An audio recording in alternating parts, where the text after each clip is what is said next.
Est-ce que vous, sous prétexte que vous avez obtenu la majorité du peuple, parce que le peuple allemand, il a fait élire Hitler, et on sait les massacres que Hitler a fait.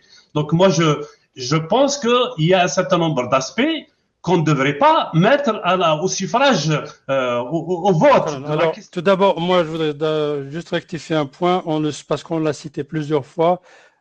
Hitler n'est pas venu au pouvoir de la façon aussi simple que vous décrivez. Hein. Il a perdu des élections présidentielles avec von Hindenburg. Il a créé un problème la nuit du cristal où le Reichstag allemand était brûlé. Il a utilisé des subterfuges au pouvoir et il a eu un soutien du peuple allemand en général pour des raisons historiques liées à l'humiliation de la guerre 14-18 et du traité qui s'en était suivi. Donc, parce que je n'aime pas ce parallèle parce qu'on le calque un peu sur les années 90. Hein. C'est pour faire dire aux gens, non, soyons francs entre nous. Moi, je réfute cette thèse-là. C'est comme s'il y a des gens qui disent que non, la démocratie c'est bien, mais quand les va-nu-pieds et les gueux, il ne faut pas les laisser voter, donc il faut les castrer peut-être. C'est pas c'est pas personnel du tout. Je voulais juste mettre ça au point parce que c'est un des discours, je vais vous le dire franchement, c'est un des discours qui a fait vers le milieu des années 90 qui ont fait que j'ai rejoint le FIS, alors que je n'étais jamais du FIS. J'ai jamais accepté ça. J'ai jamais accepté que pour des raisons qu'on prenne une partie du peuple algérien,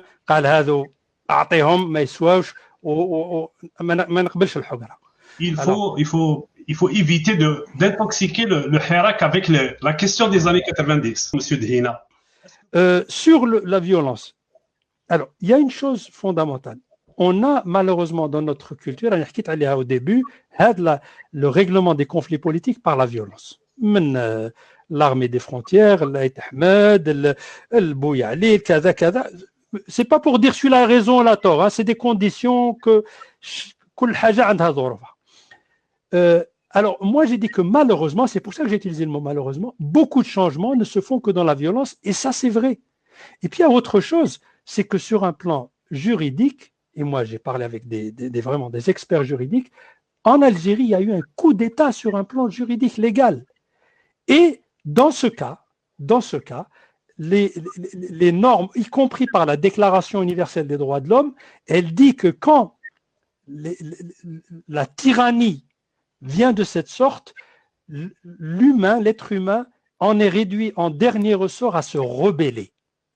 Donc, j'ai expliqué. Alors, c'est sûr que Nadratna pour la violence, moi je pense que vers les années 2000, pour moi, je peux comprendre que des jeunes, des Nes, de tous côtés, le coup d'État, c'était plus le fils. Hein.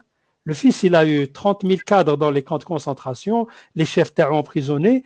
Il y a toute une génération de jeunes qui n'obéissaient même plus au fils.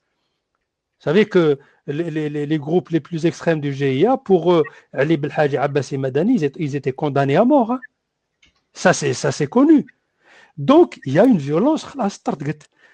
Moi, je pense que le changement politique, et c'est pour ça que c'est cette longue réflexion qui a mené à Rachid, on dit plus jamais ça. Hein, plus jamais ça. On ne veut plus de violence parce que, ça fait le jeu des pouvoirs autoritaires, c'est leur terrain. Parce que tu n'es pas un professionnel, tu n'es pas un militaire, tu es un jeune zafan, c'est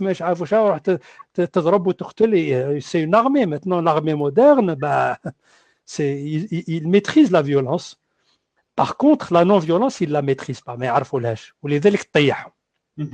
donc ça, c'est un choix fondamental qui est mûrement réfléchi, qui est là.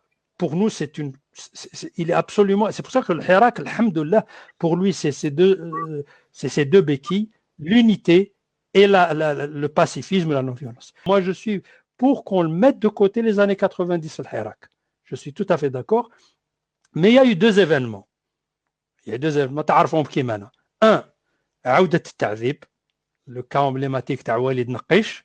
Deux, c'est qui sont aux commandes maintenant? C'est qui qu'on a ramené dans un avion présidentiel après l'avoir condamné à 20 ans?